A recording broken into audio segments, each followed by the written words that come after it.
Hello, good morning mga tropa. Meron pong nagtatanong sa akin yung classmate ko nung high school. Subscriber ko po kasi siya. Nagtatanong kung magkano daw po inabot namin pagpunta dito sa Canada using the student pathway. So, bago ko po magsimula mga tropa, gusto ko po kayong pasalamatan sa mga lahat po na nag-subscribe at sa mga patuloy pong nanonood ng mga video ko. Maraming salamat po sa inyong lahat. Sana po ay patuloy niyo pong suportahan yung YouTube channel ko at salamat po in advance sa inyong lahat. So, anyway, ang unang ginawa po namin sa pag-process ng mga documents namin, lahat ng kailangan namin pupunta ng Canada, ang unang ginawa namin is naghanap kami ng agency na tutulong sa amin mag-process para mas mapadali na rin sa part namin kasi may trabaho kami nung time na yon. Kumbaga, hindi naman sa lahat ng oras papayagan kami mag-leave. Kaya naghanap po kami ng agency na tutulong sa amin. So magkano naman po yung binayaran namin sa agency? 55,000 pesos. Well, pwede naman po kayong maghanap kung medyo namamahalan kayo. Pwede naman po kayong maghanap ng mas mura. Pero yung sa amin kasi, kumbaga, subok na po siya kahit ganun yung binayaran namin kasi marami na po silang napaalis na mga student papunta rito sa Canada. So 55,000 yung binayaran namin sa agency. Ngayon, hiningan lang kami ng mga documents at information na kailangan nila galing sa amin. So sila na po ang nag-submit sa Canadian Embassy. So ngayon, kung magtatanong naman po kayo, paano pag isa lang yung pupunta? Well, kung isa lang ang pupunta ng Canada, depende na po yung kung magkano ang isisingil sa inyo ng agency. Siguro, for sure, mas mababa yan sa 55,000 kung mag-isa ka lang pupunta. Kasi kami, dalawa, 55,000. So, bakit mag-agency? Mas madali sa part mo kung pupunta ka ng Canada, kung hindi ka makapag-leave madala sa trabaho. So, pwede ka mag-agency at kung may pera ka, pwede to mas maganda pag may agency. Hindi na hassle para sa'yo. So, pangalawa is nag-medical kami. So, sa may ano po ito, St. Luke's Ermita. So, doon po kasi yung referred na hospital ng Canadian Embassy. Doon po ni-refer na magpa-medical kami. So, ngayon, ang binayaran namin is 13,000 kada isa. So, 26,000 sa amin dalawa ng asawa ko. Ngayon, kung ang katanungan nyo naman, paano kung ayaw ko doon mahal? Well, tropa, kung ano po yung ni-refer nung Canadian Embassy, yung po yung sundin mo para hindi masayang yung pera mo. Ngayon, kung magre-risk ka sa ibang hospital na mas mura, pero hindi referred, tropa, wag mong gagawin yan, masasayang lang ang pera mo. Sundin mo na lang kung saang hospital yung referred nung Canadian Embassy para wala kang problema. Ngayon, kung ang katanungan mo naman, paano kung nagka-problema ka sa medical?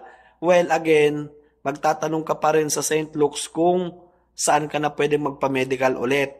So, kumbaga, tanungin mo rin yung agency kung saan ka pwedeng magpa-medical. Itanong mo lang kung if ever lang naman na bumagsak ka, itanong mo kung saan ka pwedeng magpa-medical ulit ng mas mura. Kasi pag bumagsak ka, automatic magpapa-medical ka ulit. So, yung medical namin, inabot ng 26,000. So, after nung medical, nag-biometrics kami. So, yun yung parang fingerprint, record mo na pagpunta rito sa Canada.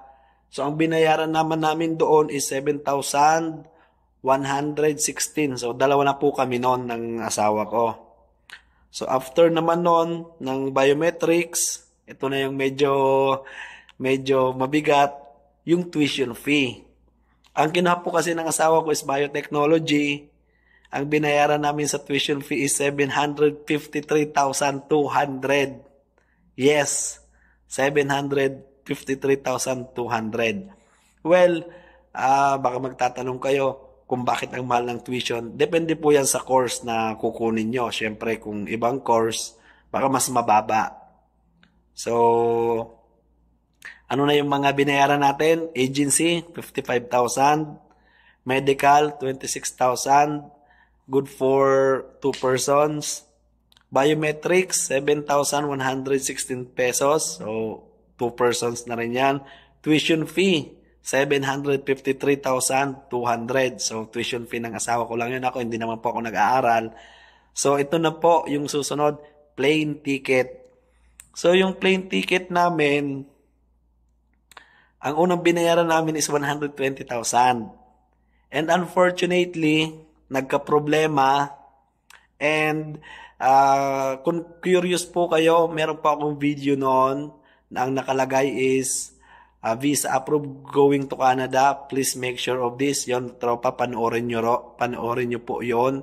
Kasi doon po yung problema namin.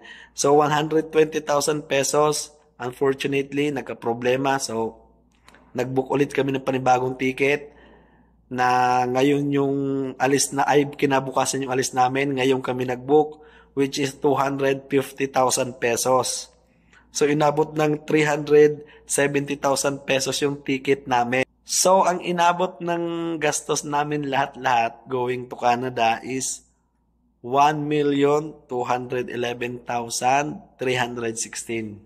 Yes, 1.2 M. So, baka magtatanong kayo kung saan galing yung pera, paano kami nakaipon, kasi alam mo naman ang trabaho dyan sa Pilipinas, di naman ganun kalakihan ng sweldo. Sa mga tropa, utang po yun.